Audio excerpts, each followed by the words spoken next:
All right. Well, welcome everybody to Coffee with a Missionary. Hello. We're so excited to have another opportunity to talk with one of our missionaries across the Latin America and the Caribbean. We love spending time with them, talking about life, calling, missions, and family, and whatever else you want to talk about. So thank you for joining us. Yep. Yeah. So the new. Sorry, I.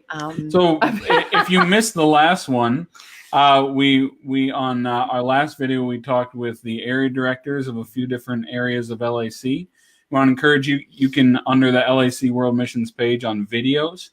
You can watch those, or you can find us on YouTube, LAC World Missions, where you can watch that. Also, we have a podcast on iTunes, just called simply Coffee with a Missionary. And so if you go into iTunes and subscribe to Coffee with a Missionary, you can see past episodes and things you may have missed. Yeah. So as we head into the new year, LAC's theme is new year, same mission. I'm sorry, my brain is farting all over the place apparently tonight. But so tonight we are super excited to interview a newer missionary family. They've been on the field for a little bit now. Their names are Adam and Melissa Tvedt, and they are missionaries in the Dominican Republic using baseball as a bridge to connect people. And so thank you, Melissa and Adam, for being on here with us tonight. You bet. Absolutely. We're excited to be here. It's a pleasure to be here tonight. Yeah, this is so great. I see two extras behind you. You do? I'm seeing double. Actually, you guys are kind of matching color-wise too. Did you plan that? That was completely by coincidence. That's amazing. That was Jesus. So this is Addison. Addison is our 17-year-old son, and that's his sister, Abby. She's our guys. daughter. Thanks for joining us tonight. Yeah. Absolutely. Glad to be here. Yeah, this is a special treat to get some MKs on. Usually, it's just the old farts, the adults on this. Hey, don't talk about Melissa like that. Let the games begin. So as we were starting to talk with Adam and Melissa, if you notice, their names are spelled TVEDT. And Adam threw out the challenge that I have a $100 bill if anyone says my name correctly. So I throw out Vet, and he's like, "Oh yeah, super close, not it." Noah says, I said Tvedt or something like that. Super sweet. He's like, "Yeah, totally on target." We're like, "How do you say it?" He says, "Tweet." So we were not right, but they are your gracious missionaries tonight, and I'm just so thankful for their niceness. Believe me, you're not the only ones that can't say it. Well, so why don't you go ahead and start off by just introducing a little bit of your background, your history, and where you are. All right. Of course, you've introduced our family already. And so we came into missions in 2015? 14. Well, we started the process in 2014. Prior to that, we were youth pastors for 11 years, and we were lead pastors for 6 years. And so we've been doing ministry. We did ministry for quite a while before coming into missions, and so that's how we got here. Well, we flew on a plane to get here, but No, that's wonderful. Yeah. We'll talk a little bit more. We'll delve a little bit more into that. If you're just joining us, it's Coffee with a Missionary, and we're excited to talk with Adam and Melissa Tvedt from the Dominican Republic. We're just getting started here, but we want to encourage you to like and share this video so that people who may have not gotten a chance to tune in can. And also on the bottom of your screen, there's a follow button. If you hit that follow button, you'll be notified every time that we go live. And that'll be a great chance for you to stay updated on all the different missionaries that we talk to throughout LAC. So, Mel? Yes. Wait, before we go on, I just want to throw up this one comment down here. Becky Brewer. Do you guys know Becky Brewer? We do. Hi, Becky. Yeah. Give you guys a shout out. Thanks, Becky. Yeah, I went to college with Jeff, and we're good friends, and they live in somewhere in California. Escondido, California. Escondido. Escogido is the name of a baseball team here in the Dominican Republic. See, bridging the gap already. It's always on the mind. So how did you guys end up in the Dominican Republic? Well, it was kind of a process. Of course, as we were pastoring, obviously we had several missionary friends and people who we've known in missions for a long time, and missions has always been a part of who we are. And so we were in 2011. We were in between churches, and we were just asking God, okay, God, if missions is in our future, where do we go and what do we do? Because I didn't want to just, close my eyes and point at a map and say, okay, this is where I'm going to go. Or I've had many friends who say, hey, why don't you come and teach with us somewhere in the world? And so we would, we wanted it to make sense for who we were as a family. And so obviously with our kids being a little bit older, they were involved in the process as well. But really in 2011, we were in Phoenix, Arizona at the General Council, walking through the exhibit hall area and just praying, God, if missions in our future, where do we go and what do we do? And as we would walk through different regions, we would pray that prayer. And we walked through Latin America, Caribbean, and the Lord spoke to my heart at that moment. He said, you can go to the Dominican Republic and use baseball as an evangelistic tool. And I thought, well, that's a brilliant idea. I love baseball. It's been a part of our family for many, many years. And God, was the Dominican Republic known for baseball. And so just kind of seemed like it was a fit. And so we just kind of threw some feelers out there at that time. Obviously, it took me a little bit longer to come around than the rest of the family. And so that was 2011. We came back after that and went to pastor another church. Wow. To me and said, actually, we were coming home from a baseball practice. Addison and I were in the van. We were headed back after a practice one December evening. And from the back of the car, my 12-year-old son at the time said, Dad, he said, when are we going to stop talking about going to the Dominican Republic? And when are we actually going to do it? And so, as I tell him all the time, the Lord spoke through a donkey. I guess he can use a 12-year-old boy. You did not. Anyway, so I was ready to get here, man. That's awesome, Addison. I love that. So Yeah. Addison, let me talk to you real quick. All right, you can move over, Dad. No, but this is amazing. So when did you start hearing your parents and your family talk about the Dominican? Oh gosh, it was I knew that they were praying this prayer at General Council, and I thought it was really cool. And then they told us the story about how they heard the call to the DR, and they approached us about the idea of becoming missionaries. And both Abby and I were like, Let's go. yes. When? Both of you? We were immediately both sold. of us. Like, When can we no get hesitation. We were immediately had a yes. So, Awesome. you wanna talk to him about that a little bit? I have a little insight into why they had a yes so Yeah, go ahead. quickly. Okay, sure. We began homeschooling Addison and Abby when Addison went into 3rd grade and Abby was going into 2nd grade. And I had a heart for missions. I wanted to be a missionary since I was 15. But I also knew that I was all part of God's plan, and God was working on Adam, and I didn't know where I was going to go or when I was going to go, but I knew one day that I would live in another culture and tell them the story of Jesus. It got to the point where I would have to leave my cell phone in the office on Sunday morning when we had a missionary, because I would inevitably get texts. Are we going to go there? Are we going to go there? That's awesome. Is God calling you to this place? It was many years. Wow. And so I really felt like it was my job as Addison and Abby's mom. I wanted them to grow up and be adults that had a heart for missions. Even if they weren't missionaries, I wanted them to have a heart to give. I wanted them to have a heart to help raise money or whatever it is. And so every day we began school with praying over the missionary cards. And at first we had one missionary card per family, and my kids started like fighting over who they got to pray for. That's awesome. I'm like, no, okay, everybody gets their own missionary card from this point forward.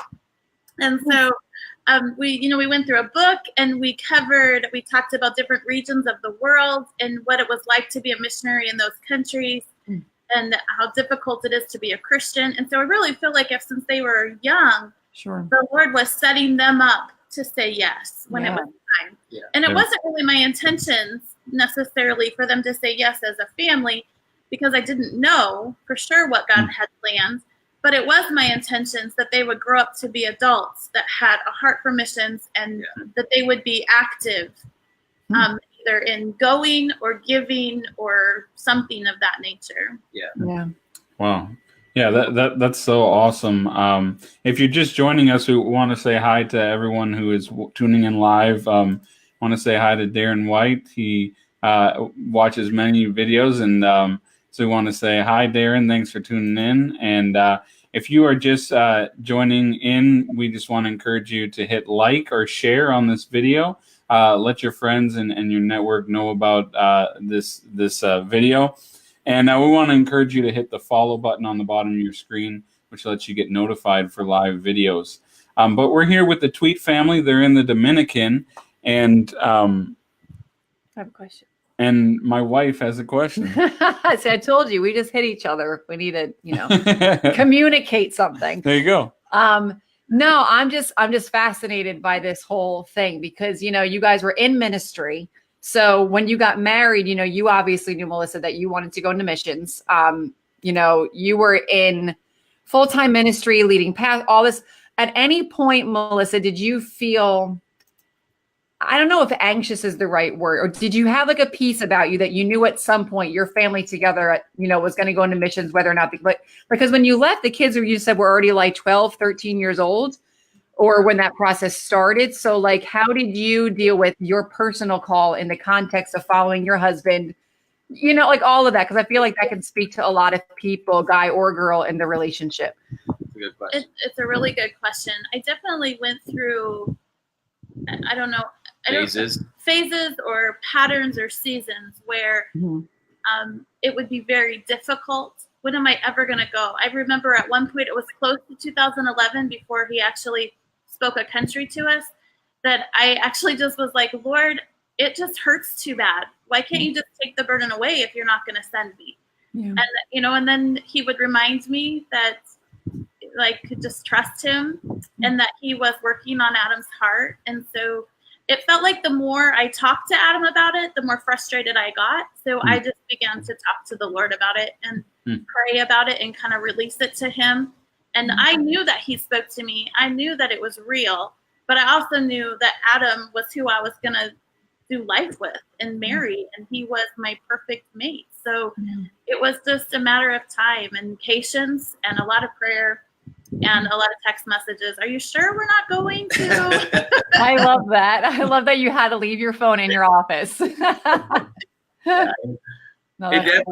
definitely, there were times it was a challenge.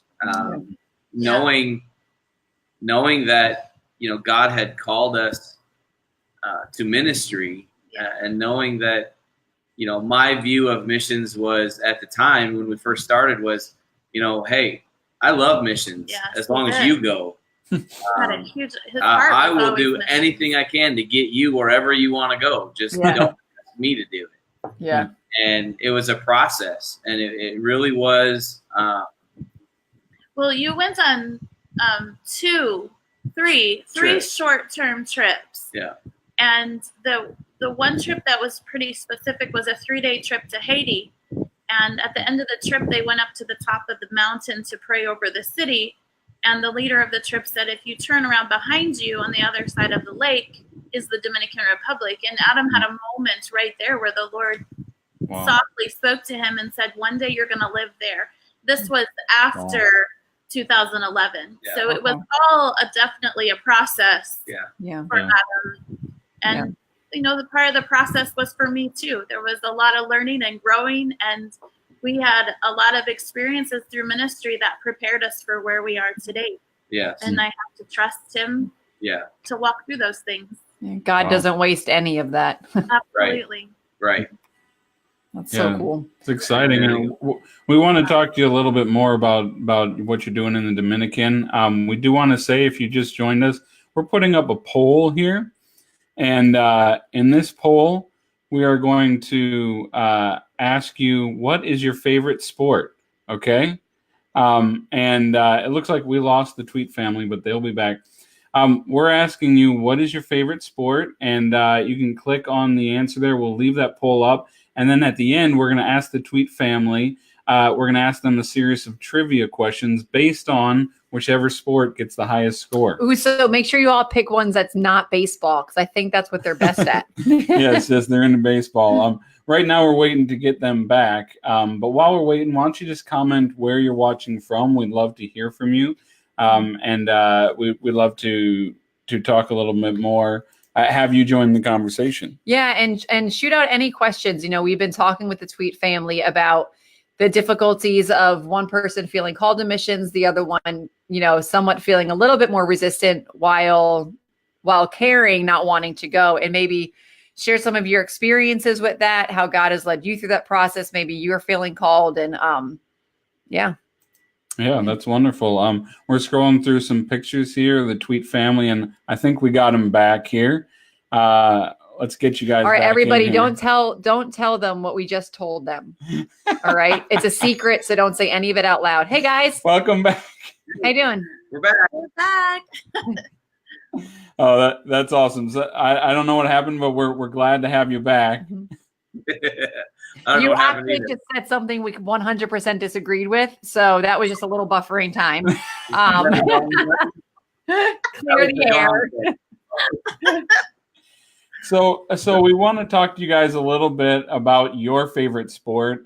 We are asking everyone who's watching to fill out a poll here, and we're asking them what their favorite sport is. And at the end of the live video here, we're going to ask you guys some questions based on whichever one gets the highest score.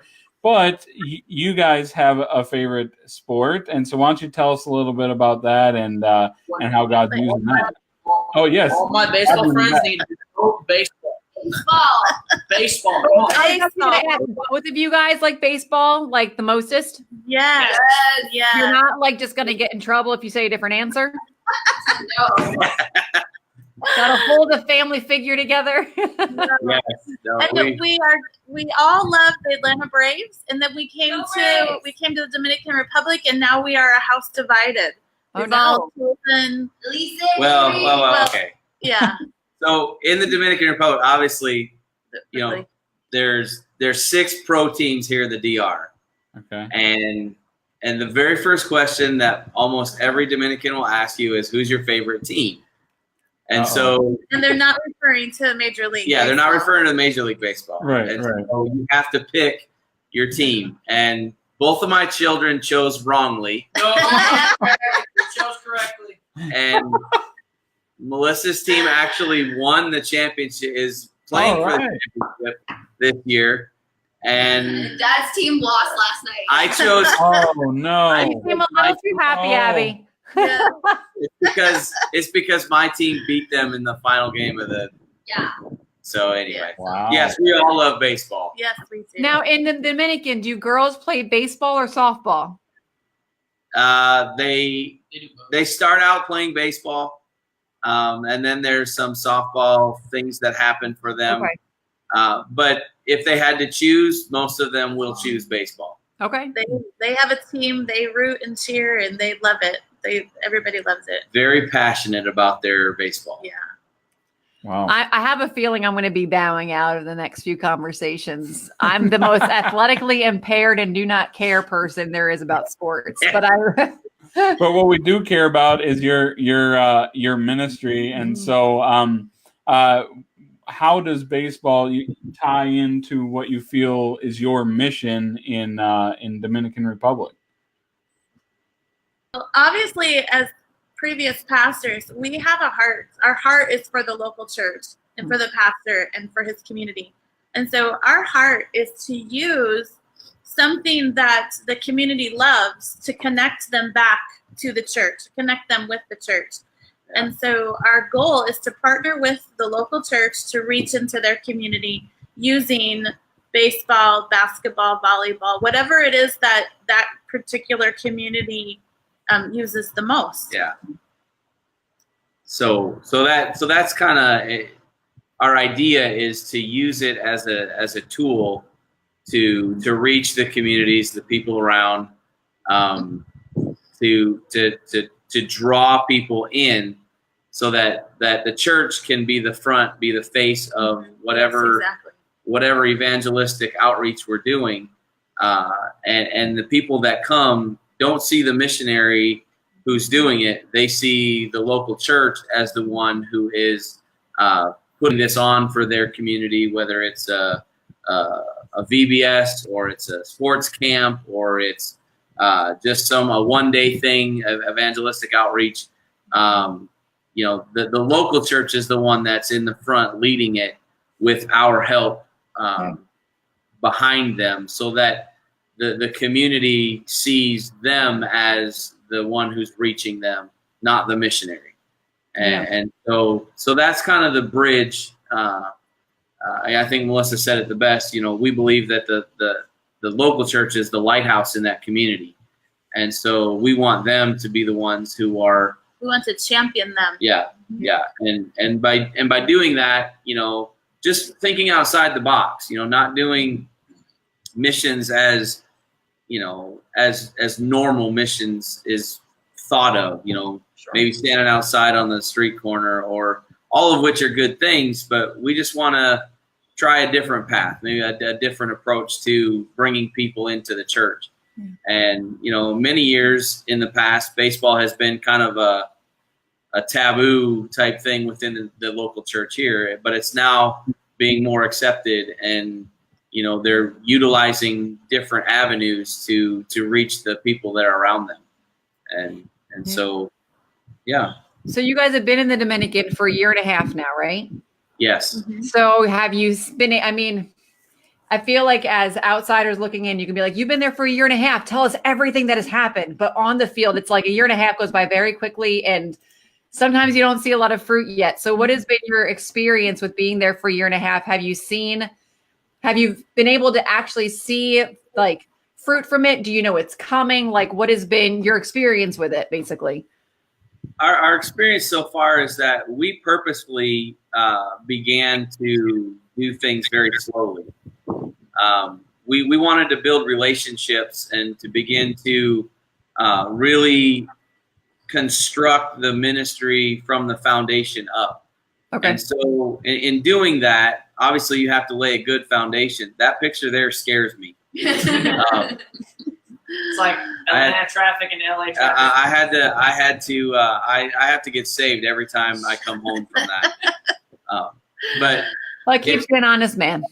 It really, I forgot where I was at now. I'm so sorry. I apologize Just for that. get rid of the pictures for now. You were at the point where I have permanent hand grips in my door. Yes. but it really is an opportunity for us to build something for the long haul. Yeah. Sure. It's a marathon, not a sprint. Yeah. That's how we feel about our time here. Yeah. And we've seen some incredible things. Yeah. The churches are very open to what is going to happen. They're very they believe that it will be a good thing, and so we want to build it in a way that will continue for a long term, rather than we could jump in and do a lot of incredible things and see incredible numbers, but we want to be more discipleship. We want to see more roots grown down into the local church, rather than just coming in and doing some big push and then blowing out and never seeing anything from it. So Now, Addison and Abby, how do you guys feel that you fit into this whole plan? You're going to school, obviously. You're in high school.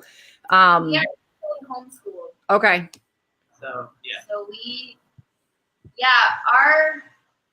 I think the perfect term is that we fit like a glove within all this. The plan. I'm just being here in the culture. It's very evident that God's put us here for a specific reason because we blend perfectly with the culture.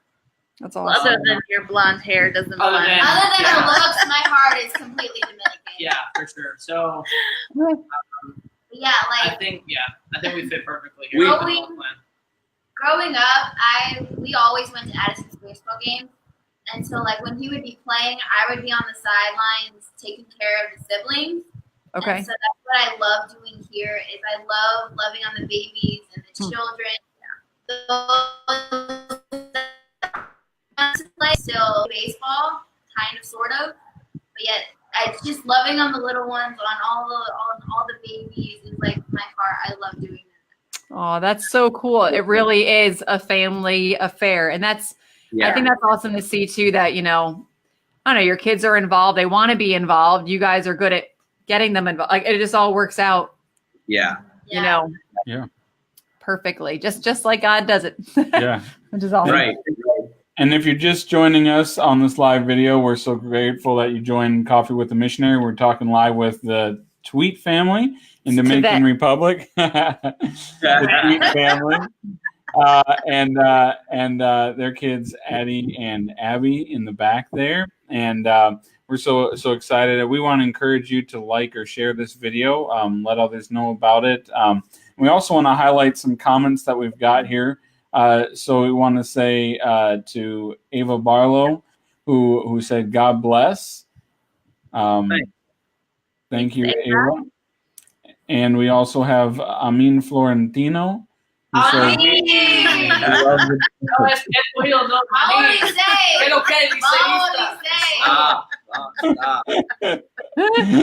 so there's obviously some other teams involved there, and also want to say hi to Danya Ricks. Yes, hi Danya. We know Danya, and then Katie Rolls posted before too. Yeah, Katie and Patrick. Yeah. We did our missions introduction with Danya and Katie. We like them both. They're awesome. So Danya and Zach were our next door neighbors at Sincel. Oh, no way. Yep. And so their little girls would come down. Miss Melissa, it's time to go to school. Yep. Aw, that's so cute. Their girls are beautiful. They're so sweet. And they take after their mom, not their dad. Oh, Zach's not watching. Yeah. That's amazing. Make wonderful friendships at language school. Friendships that will carry with us forever. We're like family. Yeah. Oh, that's so cool to hear. Wonderful. So you guys enjoyed Costa Rica? Yes. Yeah. I mean, who's going to say no?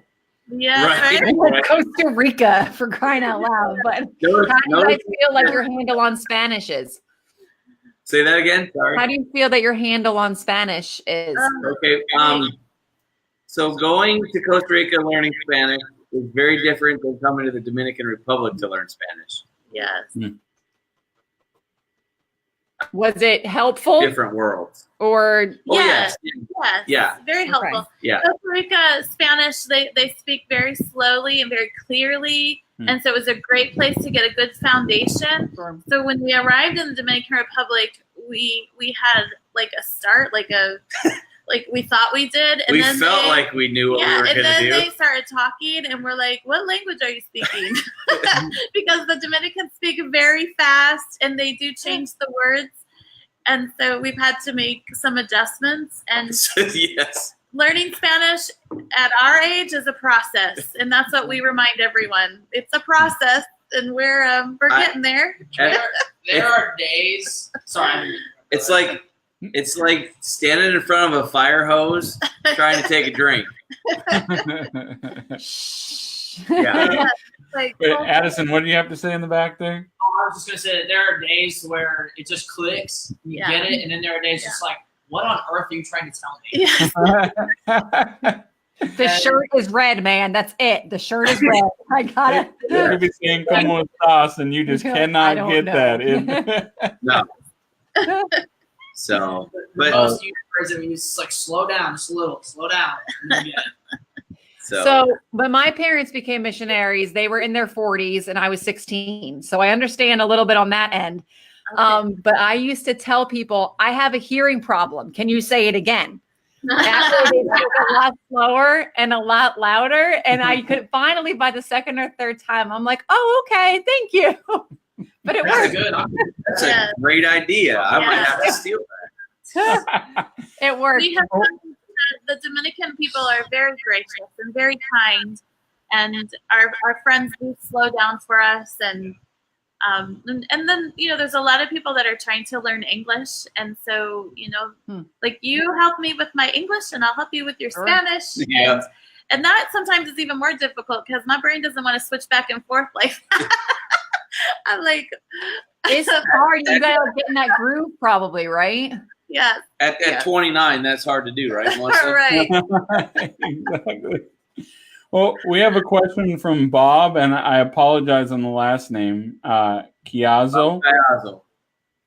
He says, "Hi, Adam. Are you working with Baseball Chapel yet?"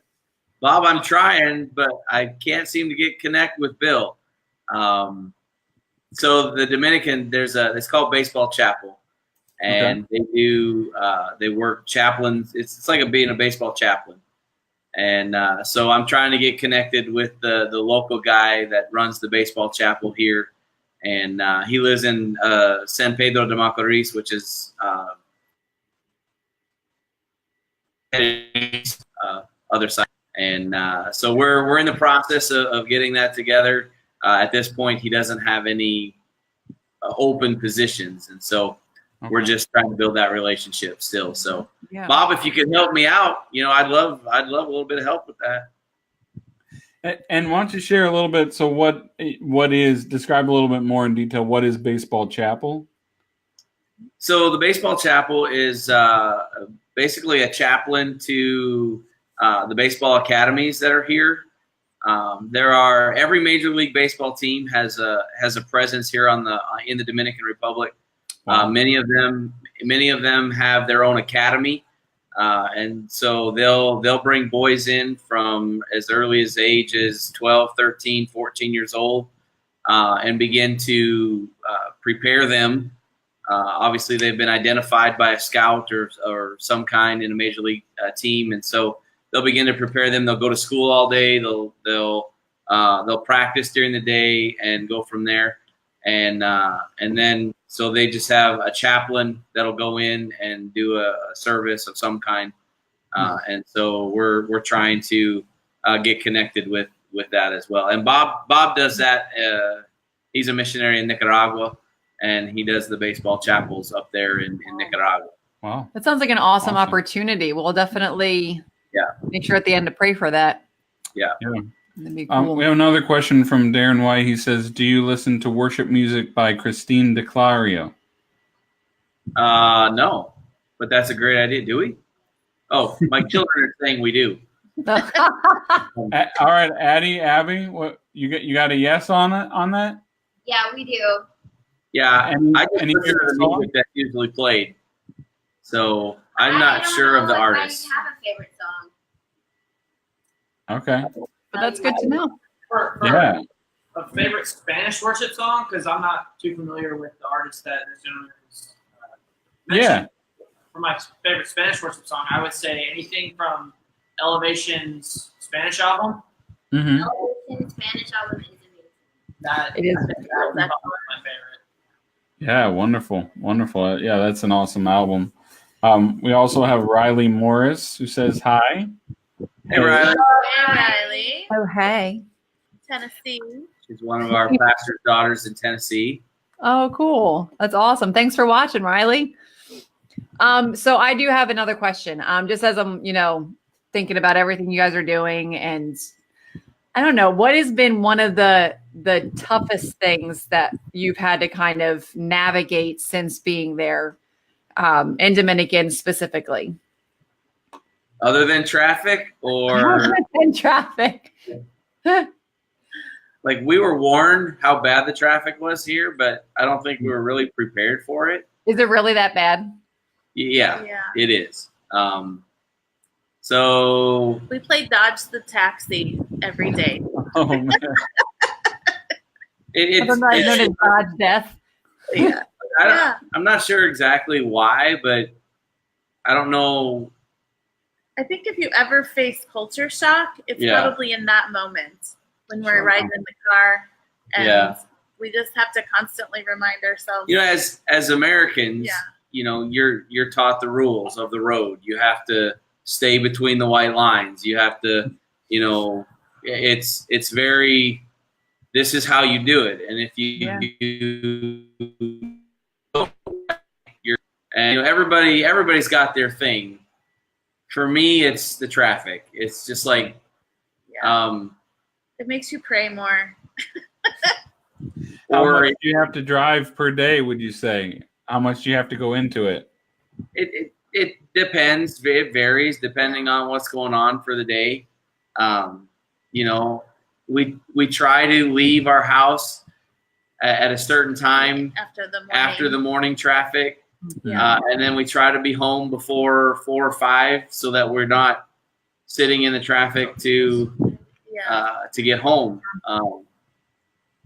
I think you know that's and really for me it's that and the language. You know, obviously I'm not 20-something anymore.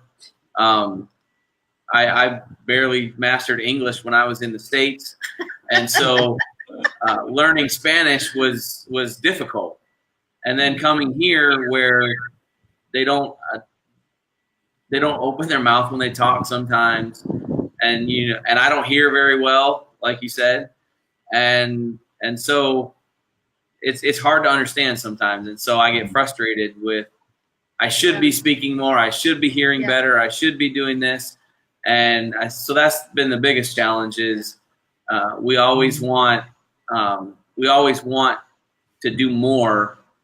I preached at our church on Sunday, and I told the story of how I feel like a child when I speak to an adult. And I'm an adult that wants to speak to an adult as an adult, but I'm not on that level yet. That conversation level isn't there, and so I'm frustrated by that. I get frustrated by that because I want to have that adult conversation, but really I'm only at a 3rd grade or 3-year-old level. It's a good way of putting it, though. Yeah, you're limited in genuinely the depth that you can go or the way to explain things, and that's got to be an insanely humbling experience, especially coming from someone that's been a leader. Right. You know, you're used to mentoring probably and leading people on, and here you're like, well, I'll just sit here. Exactly. And they're talking to you as an adult because, you know, you are one. Sure. And so you're like, I so badly want to answer you, but all I can really say is, how are you? Or Amen. How's your day? You know? Yeah. I'm reminded of when we first arrived. This would have been a year and a half ago. We had to find a house, and then, we got here, all we have are our suitcases. So now we have a house that we rented, and we have to fill it with beds and refrigerators and stoves. And so, there was shopping to be done. And then they're like, okay, now tell us where you live because we have to deliver it. So we had to communicate where we live. And then one day we were sitting out here on this patio, and we have an IKEA on the island, and that sort of now. Right. I know, it's such a blessing. And so one day IKEA the stuff, and I remember Adam was sitting on the chair over here, and he's like, "Can you believe this is happening? Like we did this. Like, I don't even know how we did this. How did we get all of these things purchased in this house? And we have our car." And it was like celebrating the win. And then the phone rang. Yes, and or was it just 24 hours later? No, you came down the stairs, and we were having water issues. Lots of plumbing issues in our house. And she's like, "You have to call this person, and we have to get this fixed." And I was like, "Give me $100. I'm going home." Like within a moment, the victory was gone, and we were right back to, we can't do this. Like, I can't do this anymore. But I can genuinely feel the anxiety in my chest of just being so frustrated, And it's amazing. Sometimes I feel like we think of like missions, all of these like super spiritual, hard things, which totally exist. But it's also like if Satan can just go like this enough during the day and just to annoy you, it's like, oh my gosh, make it stop, you know, and that can be sometimes even more detrimental because it just builds and builds and builds until you don't even realize it. And So, and this is going a little deeper real quick for you, but you know, what have you found? How do you overcome those feelings when you just feel defeated? You feel like a failure, and the answer isn't right around the corner. It's not like, okay, tomorrow I know that everything's going to be fixed. How do you process through that? What helps you? Different things. You know, Addison and I will go out and hit baseballs. You know, it's always good. It's always good to get some frustration out by hitting a white ball with a bat as hard as you can. You know, but you know, I've been blessed to have some different women in my life that I can call, like especially with the language. There's a person I've been talking to that she understands what it's like to try to learn a new language, and you know, she just says, Melissa, just remember that you're capable, you're a grown woman, you're smart, like you can do this, and it's just a matter of time. I tell you those things too. I know, but it's not the same. Okay. You know, you're like have to say those things. It's like, yes, honey, that dress looks pretty. Yes. You know, you got to hear it from somebody that. No, it's true. You know, so obviously, you know, we do a lot of praying, a lot of talking to the Lord and the Holy Spirit, and celebrating the wins. We often stop and celebrate the victory. Like, home from travel. Yes, he had delivered everything, and that didn't just happen. That happened because we were able to do it. You know, so having a good network of people to support us is good. And I should give a shout out. We have a Dominican family here. The Lord has really blessed us with one family who has just really taken us under their wings. And if there's anything that we need, we can ask them. They help us culturally. They've taught us about food. They've taught us so much about the country, and you know, and they're learning English, so they understand what it's like to be a new language learner. And we are so thankful for our Dominican family. The Ramirezes are amazing. We love you guys if you're watching. That's awesome. That's all. Yeah, it really is that God, you know, set you guys up with that. And that's what we hear from a lot of missionaries, just the idea of at least just having another couple or people that are just there to encourage you. Even if they don't understand 100%, it's just enough to cheer you on. Like, you can do this, you know? And speaking of, we have a couple cheering you on in the comments down here. Becky and Joe again. Hey, Tony. So on the screen is Tony. Oh, there we go. K F finger. And finger. Hi, Miss K. Miss K is such an encourager. Thank you for all your comments and following on Facebook. It means the world to us, Kay, that you're there.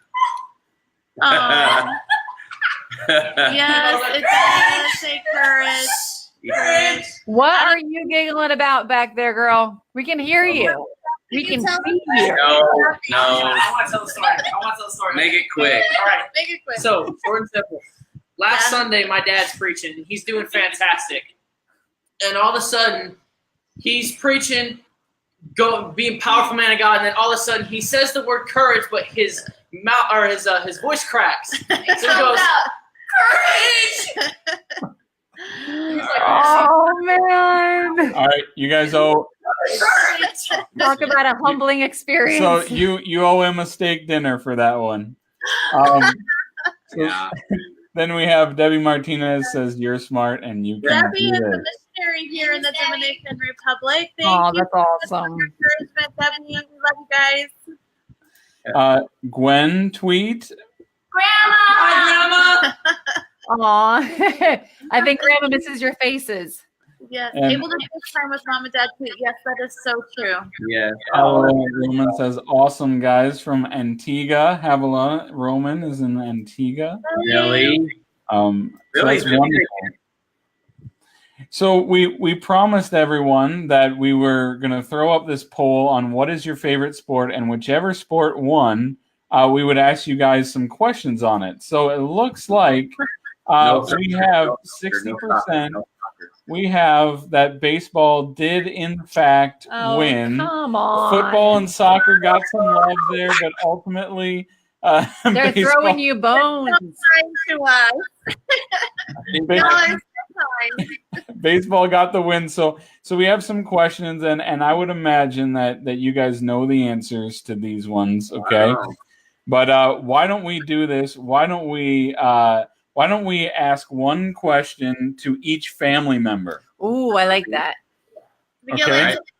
Do you guys all feel pretty confident in yourselves? No. Even better. All right. Well, how about this? We'll let you raise your hand if you would like to. Say. Okay. All right. So, wait, can I throw one more rule? Yeah. You can't answer 2 in a row. Okay. That's the only other rule. All right. No ball hogs. So these are all questions about baseball. They should be fairly simple. The first one is, which team has won the most World Series? I don't like that one. I'm not going to. I do. In the back. Do not say the name of that team. I refuse. You want us to continue broadcasting live, you will say the name of that team, young man. Oh boy. By their reaction that they're going to say the Yankees. Where'd she go? What happened? Oh, is she a Yankee fan? She's going to get Yankees apparel because her family is Yankees fan. Wait. Time out. I thought she said she was the most inept, athletic person. I don't care about much. But I care about this hat. No. That is These are our guests. These are our guests. They're not in my house, technically. It's okay. You are correct. Okay. It is the Yankees. Okay. Okay. I got a question for her then. And she can't look it up. Don't use the internet. How many World Series have they won? Hold on. I think it's 27. You are correct. Yes! Come on, somebody. That's actually really impressive. Don't ask me anything else. That's all I know. All right, so the next question. So Addison, he got his Braves gear. I'm keeping mine on then. Well, Addison got that. So now we're gonna. So Addison, you can't answer this next question. Okay. Raise your hand once I ask. Okay, which? No, I already did this one. Okay. Which player has hit the most home runs? Oh. Okay. That's some controversy. So, are you talking about asterisk with or the no asterisk or with no asterisk? I know. We're talking about what it officially says in the rule book. Okay. What is that, with or without? So officially, it's Barry Bonds in the book. Unofficially, Roger Maris, North Dakota boy from Fargo, North Dakota, wins with 61 home runs in a year. But this is the most home runs. This is the most home runs in a career. Okay. Oh, I thought you were talking about a single season. Yeah, career. Dubby. Yeah. That's easy. What is it? Hank Aaron. No, it's not. Officially, it's Bonds. Yeah. Runner-up is Aaron. Yeah, okay. That's correct. Yep, that's correct. That's correct. But Roger Maris still holds the single season record. Right. Although Sammy Sosa beat him too. Yeah, but they were all using. All right, so one more. I want to ask the next one. Okay, Mel's going to ask the next one. Which team won the first World Series? Oh man. I actually think I might. That one I think stumped me. I wasn't around for that one. Can I phone a friend? Well, Mel said that she might know this one. If she gets this one right. Let's see. I want to say it was the Boston Bean Eaters. The who? My sources, which are Google, Wikipedia. Said it was the Boston Red Sox. Maybe they had a different name then, but it was Boston. Really? It was Boston who won the first Boston World Braves, It's a Boston. shame that I asked the question. It's funny 'cause I was gonna guess that. All right, so last question here. What coach has won the most games in MLB history? Oh, What coach? Do you know? no. No. No. Casey Stengel? No. I don't It's know by that a one. pretty wide margin too. Who? What era is he from? That actually I don't even know. But let me give you his name. Let me see if you know him. Connie Mack. Oh, Oh, of course. Connie Mack. Connie Mack Award. Who was the manager for? The So- Yankees. All right. Well, good job. Good job, guys. You That I mean, one got me. you convinced me that you guys actually do like baseball. Well, I hope so. After 4 questions, the 45-minute interview had nothing to do with it. But those 4 questions, that locked you in. Well, it's priorities. It's priorities. Well, we don't want to end the video without just asking one more question, which is, what would you say to those who don't feel called to missions? They know that God has not called them to missions, but they want to be involved, and they're wondering, how can I be a part of missions? What would you say to them? The biggest thing I would say to them, Adam can answer this one really well because that was where I your was. heart was for a long time. The biggest thing is to be around people that model it.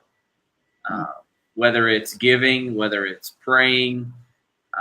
You may never be called to go to the Dominican Republic or to Africa or to another country in the world, but there is somebody who is. And if you can somehow support them, whether it's financially or prayerfully or whatever, or getting connected with them by just sending them encouraging notes, just let them know every once in a while that you're praying for them. Eventually, God might begin to change your heart, and always being willing and open to whatever God asks of you. One of the things that we were told, or Melissa was told in this process, was, you never know what's on the other side of your yes, and whether you say yes to, I'm going to give $5 in this offering, or I'm going to give, I'm going to pray for this person, or I'm going to faithfully take some time and every day pray for them. Whatever it is, being obedient to whatever God is asking you to do, and staying faithful to it. If it's giving, if it's praying, if it's, supporting one way or the other, doing that and doing it with obedience and faithfulness. And, you never know what God can do. I certainly didn't ever believe that I would be sitting in the Dominican Republic doing what God's called us to do. But just being obedient and staying open to whatever that is. And, maybe one day when you're 39, God may call you. So, yeah. Well, you guys are such an awesome example, I think, for anybody, but especially for families out there that have been kind of doing what they've been doing, following the call of God while having these other desires. And it's not, I'm sure 100%, it's not the easiest thing to pick up. When your kids are in their teens and you have an established ministry and move on to something completely different, it genuinely does take a lot of courage. And I really admire you guys for all the decisions you made. I'm sure maybe taking your kids out of there, even though you guys wanted to go, all of it was not just an easy jump. You had to make sacrifices along the way. And so thanks for being open and sharing with people tonight about, your journey a little bit. And I feel like we could talk to you guys for a very long time. I have so many questions, but that's nothing new. But yeah, so thank you guys so much. And thanks, Addison and Abby, for joining us. This was super fun to have you guys back there. Of course, anytime. Could have done without the hat, but Nah, Whatever. So how can we? Started it. It's true. How can people contact you if they want to stay in contact? Yeah, they can email us at adam.tweet@agmd.org. We have a Facebook group. Yep. The Tweet Trek, TVEDT-TREK, to the Awesome. Dominican Republic, the Tweet Trek. And they can join the group there and follow what we're doing. They can. Of course, we're on Facebook together, Adam and Melissa Tweet. Yeah. Awesome. Yeah, so if any of you guys that are watching now or in the replay later, if you have any questions for the Tweet family about, baseball, about maybe how to get connected with them, maybe you have a desire, maybe you've never seen something like this before where you're like, I don't have to be a pastor to be a missionary. I can work, within a sport that you love. Like God is just blowing the doors open with how he's using missionaries all over the world. So I feel like you guys are a good gateway, for quote unquote, just normal everyday people that want to serve Jesus with something that they love to do. I feel like you guys would be a really great family for them to connect with. So yeah. Yes. So thanks for taking the time, guys. Well, thanks for having us. Thank you for having us. Yeah. It's been a lot of fun. Of course, we enjoy jumping on the other ones and kind of harassing the people that you're Well, now we know the faces behind the harassment. Now everybody knows who Adam is, and my wife is sitting there going, "You can't type that. You can't type that. Stop. Leave them alone." That's amazing. Oh, well, God bless you guys so richly. May you continue to learn the language. May he give you grace as you just be at it day after day, and may he just open doors in the right timing over your entire family. So thank you so much. We'll talk to you later. And guys, stay on the line even though it's going to end. Okay. All right. Sorry. Thanks. Bye. Bye-bye.